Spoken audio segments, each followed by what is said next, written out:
the next question is, what strategies do you recommend to best manage emotions?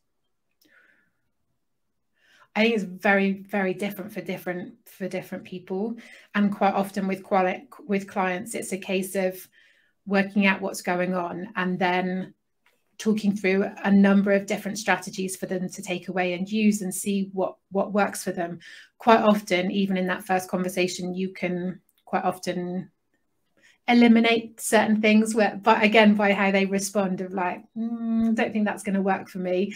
But also, you know, keeping that conversation open that they might go and try it or try elements of it. But I think it is a very individual thing. Like, for example, I don't get on well with meditation. I find meditation really hard. I actually don't find that it does what it does for other people, but I'm still practicing it because I think there is something there. And I think it's something that I would like to explore a little bit further, but it's not for everybody. You know, there are, for some people, you know, they've got to get to a certain stage before they're open to something like that.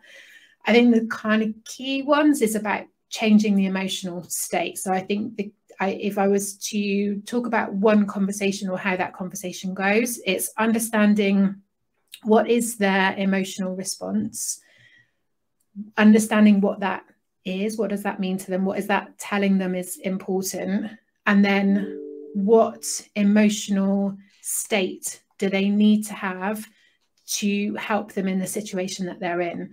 So it's almost that difference between the initial emotional response and then the emotional state that they need to be in to deal with the situation that they want to deal with. So whether that's from anger to calm, or whether it's sadness to slightly more emotionally distance, again, it's that A to B, and then helping them to explore what helps them to get from one emotional state to another. Because for a lot of people, the challenge isn't the initial emotional response. They recognize that that's kind of snap and in the moment, and that's how we respond to things.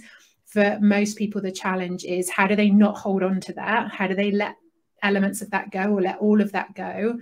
And how do they move into a state that is going to help them? And that might be, you know, something, as I say simple, it's not simple, but I mean, as kind of common as, you know, job interviews or preparing for a presentation. How do you go from that anxious feeling to a state that's calm and confident? You know, it's that A to B, and then helping them to work out what does that in the middle.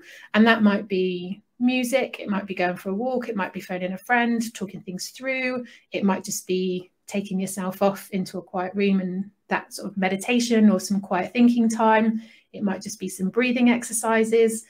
Different, very, very different for different people, but that's the strategy, is the A to the B. What is it you feel, or what is it you feel when these things happen, and what is it you want to feel, and how do you best move from one state to the next? Mm-hmm.